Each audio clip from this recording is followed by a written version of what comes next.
प्रिय दर्शकों, भगवान शिव ने बताया महाकुंभ और त्रिवेणी संगम पर स्नान की पवित्रता का महत्व। सच्चे शिव भक्त इसे जरूर अंत तक सुने, सभी मनोकामना तुरंत पूर्ण होगी। मित्रों, एक समय की बात है जब महाकुंभ का पावन पर्व प्रयागराज में अपने चरम पर था।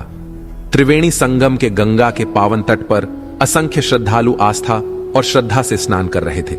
चारों ओर गंगा, यमुना और अदृश्य सरस्वती के संगम का पवित्र माहौल था।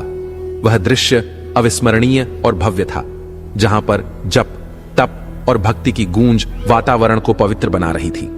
वहां आए सभी भक्तों के मुख से निकले हर हर गंगे और जय हो गंगा मैया की के निनाद से संपूर्ण वातावरण भक्तिमय और ऊर्जा से परिपूर्ण हो गया था। तपस्वी, संत, योगी, गृहस्थ, साध्वी और सन्यासी सभी इस महाकुंभ के पुण्य अवसर पर गंगा स्नान कर रहे थे, जिसमें वे अपने समस्त पापों से मुक्ति और मोक्ष की प्राप्ति की आशा रखते थे। उसी समय स्वर्गलोक से भगवान श्री शिव माता पार्वती के साथ आकाश से प्रयागराज का दिव्य दृश्य निहार रहे थे। गंगा का पवित्र जल सूर्य की किरणों से सोने की भांति दमक रहा था। आकाश में देवी देवताओं का अदृश्य आशीर्वाद वर्षा के रूप में उपस्थित था। तब माता पार्वती ने कौतूहल पूर्वक यह अद्भुत दृश्य देखा और उनके मन में एक जिज्ञासा उत्पन्न हुई। माता पार्वती ने देखा कि असंख्य लोग गंगा स्नान कर रहे हैं। उनके मुख पर भक्ति का प्रकाश तो था, लेकिन संतोष और सुख का भाव नहीं था। कुछ लोग चिंतित थे तो कुछ हताश से दिख रहे थे। उन्होंने महाकुंभ की भीड़ में अनेकों विभिन्न प्रकार के लोगों को देखा, जिनके चेहरे पर आस्था और मुक्ति की उम्मीद तो थी, लेकिन उनके कर्मों की छाया भी स्पष्ट दिखाई दे रही थी। उन्होंने उन महिलाओं को भी देखा जिन्होंने अपने परिवार के प्रति अपने कर्तव्यों को त्याग कर अपने पति के अलावा पराये पुरुषों से अवैध संबंध बनाए थे। उनके चेहरे पर एक विचित्र संयम और आशा थी, मानो गंगा के पवित्र जल में स्नान करते ही उनके जीवन के सारे दोष धुल जाएंगे। वहीं कुछ वृद्ध पुरुष भी थे जो अपनी संपत्ति और स्वार्थ के लिए अपने ही परिवार को सताते रहे। वे भी उस पावन संगम पर इस उम्मीद में आए थे कि एक डुबकी उनके पापों का भार हल्का कर देगी। मां पार्वती ने उन धोखेबाज व्यापारियों और भ्रष्ट अधिकारियों को भी देखा, जिन्होंने अपनी लालच और अनैतिक साधनों से आजीवन गरीबों तथा लाचार को ठगा था। उनके भी मन में यह धारणा थी कि गंगा में स्नान करके वे अपने किए गए हर अन्याय और दुष्कर्मों से मुक्त हो जाएंगे। उसी भीड़ में एक युवा वर्ग भी था, जिन्होंने नए जमाने और कलयुग के चलते अपनी नैतिकता और मर्यादा को भुला दिया था। वे अपने दुष्कर्मों और दिशाहीन जीवन को सही दिशा देने की बजाय गंगा के जल में समाधान खोज रहे थे। उन्होंने देखा कि कुछ लोग जो समाज में ईर्ष्या, घृणा और हिंसा को बढ़ावा देते रहे थे, तो कुछ चोरी करने के उद्देश्य से, तो कुछ व्यापार करने के उद्देश्य से वे सभी उस स्थान पर पवित्रता का आभास लेकर पहुंचे थे। मित्रों, मां पार्वती ने यहां तक देखा कि कुछ लोग जो अपने पड़ोसियों से ईर्ष्या रखते थे, दूसरों की संपत्ति और अधिकारों पर लालच से नजर गड़ाए हुए थे, वे भी इस भीड़ का हिस्सा थे।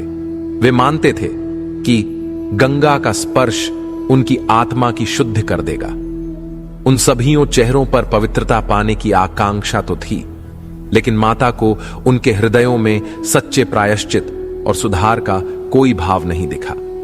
यह देखकर माता पार्वती का हृदय व्याकुल हो उठा। उन्होंने सोचा, क्या गंगा का पवित्र जल सच में इतने भारी पापों का प्रायश्चित कर सकता है? क्या इन लोगों का उद्धार केवल एक डुबकी से संभव है, जबकि उनके कर्म और मन अब भी दूषित हैं? क्या गंगा का पवित्र जल सच में इतने भारी पापों का प्रायश्चित कर सकता है? क्या इन लोगों का उद्धार केवल एक डुबकी से संभव है, जबकि उनके कर्म और मन अब भी दूषित हैं? माता पार्वती ने भगवान शिव से प्रश्न किया, हे नाथ, गंगा स्नान को पापनाशक और मोक्षदायी कहा गया है, फिर ये सभी श्रद्धालु स्नान करने के बाद भी दुखी क्यों हैं? क्या महाकुंभ में किया गया स्नान भी अब निष्फल हो गया है? क्या कलियुग में गंगा की शक्ति कम हो गई है?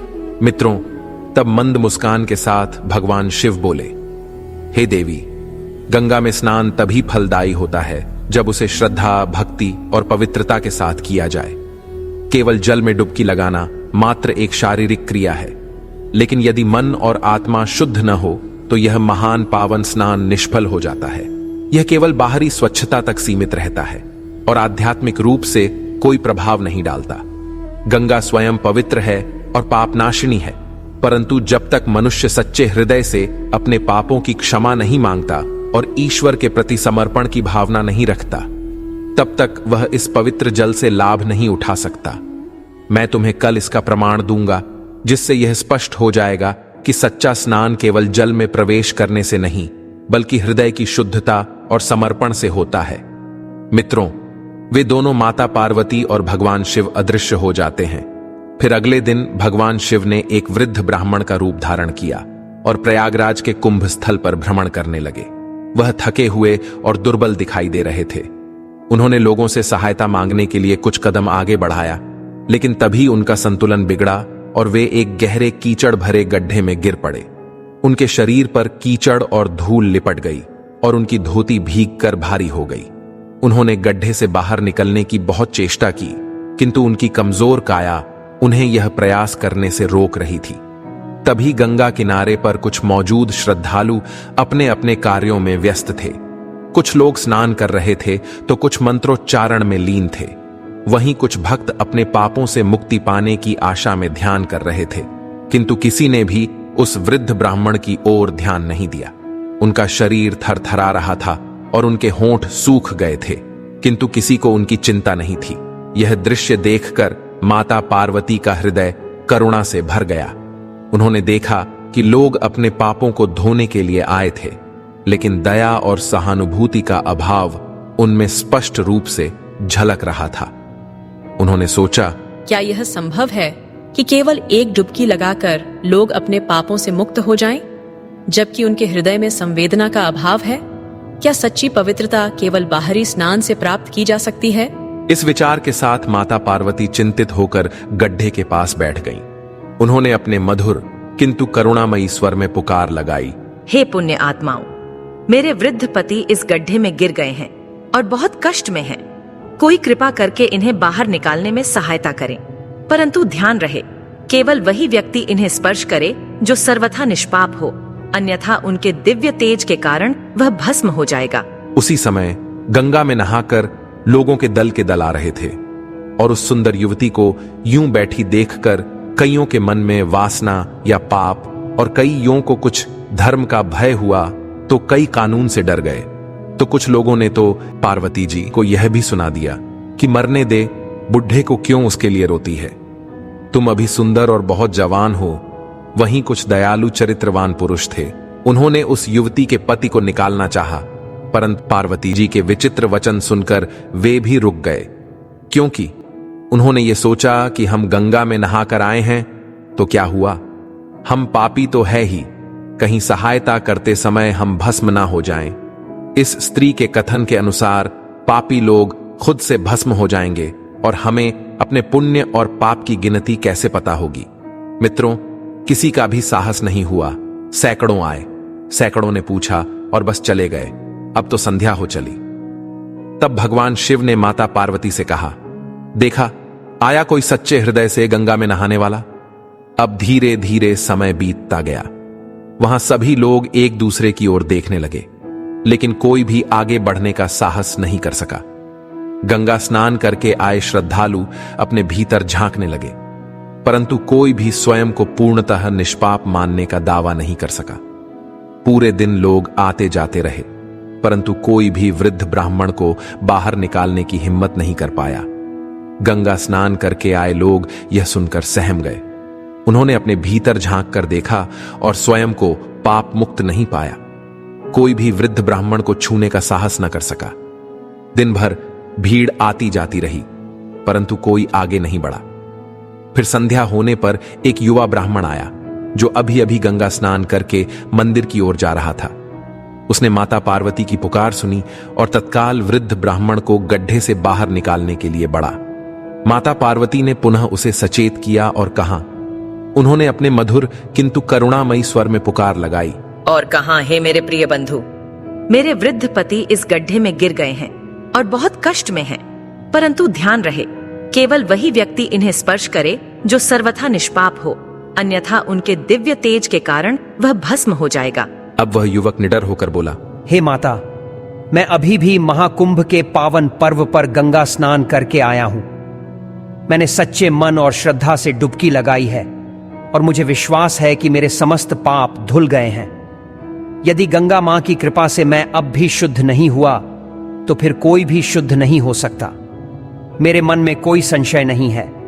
मैं अपने पुण्य कर्मों पर विश्वास रखता हूं और किसी भी परीक्षा के लिए प्रस्तुत हूं। मित्रों, युवक ने जैसे ही वृद्ध ब्राह्मण का हाथ पकड़ा कि एक चमत्कार हो जाता है। अचानक से बिजलियां चमकने लगी और चारों ओर कोहरा छाया। तब भगवान शिव ने अपना दिव्य स्वरूप प्रकट किया और चारों ओर दिव्य प्रकाश फैल गया। आकाश में देवताओं के नगाड़े बजने लगे और पुष्पों की वर्षा होने लगी। भगवान शिव ने युवक को आशीर्वाद देते हुए कहा, हे वत्स, केवल तुमने ही सच्चे हृदय से गंगा स्नान किया है। तुम्हारा मन निर्मल और आत्मा पवित्र है, इसलिए तुमने श्रद्धा, विश्वास और भक्ति के साथ यह पुण्य कर्म किया। जो व्यक्ति केवल दिखावे के लिए गंगा में स्नान करता है, उसका स्नान मात्र एक शारीरिक क्रिया बनकर रह जाता है। किंतु जो सच्चे हृदय से आत्मशुद्धि की भावना रखता है, वही वास्तविक रूप से पवित्र होता है और गंगा मां की कृपा प्राप्त करता है। तुम्हारी इस निस्वार्थ सेवा से मैं अत्यंत प्रसन्न हूं। मित्रों, अब आगे भगवान शिव ने माता पार्वती से कहा, हे देवी, अब मैं तुम्हें उन स्त्रियों और पुरुषों के विषय में बताता हूं जो निर्वस्त्र स्नान करते हैं। हिंदू धर्म शास्त्रों में स्नान के भी नियम निर्धारित किए गए हैं जिनका पालन करना अनिवार्य है। पौराणिक कथाओं में इसका उल्लेख मिलता है कि निर्वस्त्र स्नान करने से जल देवता वरुण का अपमान होता है। भगवान श्री कृष्ण ने स्वयं गोपिकाओं को वस्त्र दान करके इस नियम की महत्ता बताई थी तथा गरुड़ पुराण के अनुसार स्नान करते समय पूर्वज हमारे आसपास होते हैं। यदि कोई निर्वस्त्र स्नान करता है तो पितृदोष का भागी बनता है और माता लक्ष्मी उसके घर से सदा के लिए विदा हो जाती है। निर्वस्त्र स्नान करने वाले व्यक्ति के जीवन में आर्थिक संकट, मानसिक तनाव और नकारात्मक ऊर्जा का प्रभाव बढ़ जाता है, इसलिए यह शास्त्रों में वर्जित किया गया है। प्रिय दर्शकों, इसके पश्चात भगवान शिव ने माता पार्वती को वे 12 नियम बताए जो गंगा स्नान के समय ध्यान में रखने चाहिए, ताकि स्नान केवल एक शारीरिक प्रक्रिया न रहे बल्कि आत्मशुद्धि और आध्यात्मिक जागरूकता का भी माध्यम बने। उन्होंने समझाया कि इन नियमों का पालन करने से व्यक्ति केवल बाहरी रूप से नहीं बल्कि आंतरिक रूप से भी शुद्ध होता है, जिससे उसका जीवन और अधिक समृद्ध और शुभ बनता है। मित्रों, भगवान शिव ने कहा, हे देवी, अब मैं तुम्हें गंगा स्नान के विषय में कुछ महत्वपूर्ण नियम बताता हूं, इसे तुम ध्यान से सुनना। सबसे पहला, महाकुंभ में स्नान से न केवल शरीर और मन दोनों शुद्ध होते हैं बल्कि व्यक्ति को आध्यात्मिक बल प्राप्त होता है। यह स्नान व्यक्ति के जीवन में सकारात्मक ऊर्जा का संचार करता है, मानसिक तनाव को दूर करता है और आत्मिक शांति प्रदान करता है। इसके अतिरिक्त गंगा के पावन जल में स्नान करने से व्यक्ति अपने पिछले पापों से मुक्त होकर पुण्य अर्जित करता है। दूसरा नियम, सुबह स्नान करने से न केवल आरोग्य, तेज, बल और आयु की प्राप्ति होती है बल्कि यह मानसिक शांति, सकारात्मक ऊर्जा और आध्यात्मिक उन्नति का भी माध्यम बनता है। नियमित रूप से प्रातःकाल स्नान करने से शरीर में स्फूर्ति बनी रहती है, मन निर्मल होता है और दिन भर कार्य करने की क्षमता बढ़ती है। साथ ही यह पवित्रता और आत्मशुद्धि का प्रतीक माना जाता है, जिससे व्यक्ति आध्यात्मिक रूप से भी समृद्ध होता है। तीसरा, स्नान के बिना कोई भी पूजा पाठ सफल नहीं होता, क्योंकि यह केवल शारीरिक शुद्धि ही नहीं बल्कि मानसिक और आत्मिक शुद्धि का भी साधन है। प्रातः स्नान करने से व्यक्ति नकारात्मक ऊर्जा से मुक्त होता है और ध्यान, जप एवं उपासना के लिए उपयुक्त मनोस्थिति प्राप्त करता है। इस कारण सभी धार्मिक अनुष्ठानों और आध्यात्मिक क्रियाओं से पहले स्नान करना अनिवार्य माना गया है। चौथा, जो व्यक्ति नियम पूर्वक स्नान करता है वह नकारात्मक ऊर्जाओं से मुक्त रहता है और उसके मन मस्तिष्क में सकारात्मक विचारों का संचार होता है। नियमित स्नान करने से शरीर में रोग प्रतिरोधक क्षमता बढ़ती है, मन प्रसन्न रहता है और व्यक्ति दिन भर ऊर्जावान महसूस करता है। इसके अतिरिक्त स्नान आध्यात्मिक शुद्धि का भी माध्यम है, जिससे व्यक्ति मानसिक तनाव से मुक्ति पाता है और ध्यान व साधना के लिए उपयुक्त वातावरण प्राप्त करता है। 5वां नियम, बीमार व्यक्ति को कमर तक जल में स्नान करना चाहिए। 6ठा नियम, सूर्योदय से पहले स्नान करना श्रेष्ठ माना जाता है क्योंकि यह शरीर को ऊर्जावान बनाता है, मन को शांत करता है और आध्यात्मिक उन्नति में सहायक होता है। प्रातःकाल का जल पवित्र एवं शुद्ध होता है जो तन और मन दोनों को निर्मल करने में सहायक होता है। 7वां, तेल लगाकर या मल कर नदी में स्नान नहीं करना चाहिए। 8वां, गंगा तट पर कपड़े धोकर स्नान करना वर्जित है क्योंकि यह नदी के जल को अपवित्र करता है और गंगा के पवित्र प्रवाह में अशुद्धता लाने का कारण बनता है। ऐसा करना न केवल धार्मिक दृष्टि से अनुचित है बल्कि पर्यावरणीय संतुलन को भी बाधित करता है। 9वां, महाकुंभ के अवसर पर नदी में 11 या 21 डुबकियां लगाना अत्यंत पुण्यकारी माना जाता है। यह न केवल शारीरिक शुद्धि का माध्यम है बल्कि आध्यात्मिक उन्नति का भी एक महत्वपूर्ण साधन है। ऐसा कहा जाता है कि इन डुबकियों के माध्यम से व्यक्ति अपने पिछले जन्मों के पापों से मुक्त होकर आत्मिक शांति प्राप्त कर सकता है। इस पावन अवसर पर श्रद्धालु गंगा के जल में डुबकी लगाते हुए भगवान का स्मरण करते हैं और मोक्ष की कामना करते हैं। 10वां, पवित्र नदियों में गंदगी नहीं बहानी चाहिए। 11वां श्रेष्ठ माना गया है क्योंकि यह प्राकृतिक रूप से शुद्ध, पवित्र और आध्यात्मिक ऊर्जा से भरपूर होता है। विशेष रूप से गंगा जल को मोक्षदायी और पापनाशिनी माना जाता है जो न केवल शरीर की शुद्ध करता है बल्कि आत्मा को भी निर्मल करता है। और 12वां नियम, गंगा माता कहती हैं कि जो जहां भी श्रद्धा और विश्वास के साथ स्नान के समय मेरा स्मरण करेगा वहां मैं स्वयं आकर उसे पवित्र कर दूंगी और उसके समस्त पापों का नाश करूंगी। मेरा जल केवल बाहरी शुद्धि नहीं बल्कि आंतरिक पवित्रता और आत्मशुद्धि का भी माध्यम है। मित्रों, अब भगवान शिव ने कहा, हे देवी, महाकुंभ केवल एक पर्व नहीं बल्कि आत्मशुद्धि, आत्म जागृति और आध्यात्मिक उन्नति का दुर्लभ अवसर है। इस पावन अवसर पर जो श्रद्धा, आस्था और संपूर्ण भक्ति के साथ गंगा में स्नान करता है वही इसके वास्तविक पुण्य का अधिकारी बनता है। गंगा का जल स्वयं पवित्र और मोक्षदायी है, परंतु जब तक मनुष्य अपने भीतर की अशुद्धियों को दूर करने का प्रयास नहीं करता तब तक वह इसका पूर्ण लाभ नहीं उठा सकता। मात्र शरीर को गंगा जल में डुबो देने से कोई पाप नहीं मिटते जब तक कि मन और आत्मा भी शुद्ध न हो। वास्तविक स्नान तभी होता है जब मनुष्य अपने समस्त पापों का परित्याग कर संकल्प ले कि वह धर्म, सत्य और करुणा के मार्ग पर चलेगा। माता पार्वती ने श्रद्धापूर्वक भगवान शिव के चरणों में शीश झुकाया और कहा, हे नाथ, आपने मुझे वास्तविक गंगा स्नान का रहस्य समझाया और इसकी आध्यात्मिक गहराई का बोध कराया। अब जो भी इस कथा को श्रद्धा और भक्ति के साथ सुनेगा उसका हृदय शुद्ध होगा और महाकुंभ में पूर्ण समर्पण भाव से स्नान करने से उसके समस्त पापों का नाश होगा। यह दिव्य स्नान उसके जीवन में सुख, समृद्धि और मानसिक शांति लाएगा। माता लक्ष्मी का वास उसके घर में सदा बना रहेगा और उसका परिवार वैभवशाली तथा धन धान्य से परिपूर्ण रहेगा। इस पुण्य अवसर को जिसने भी सच्चे मन से अपनाया वह निश्चित ही ईश्वरीय कृपा का पात्र बनेगा। तो मित्रों, उम्मीद है आपको यह कथा अवश्य ही पसंद आई होगी। तो वीडियो को लाइक करें और कमेंट में हर हर महादेव जरूर लिखें। हर हर गंगे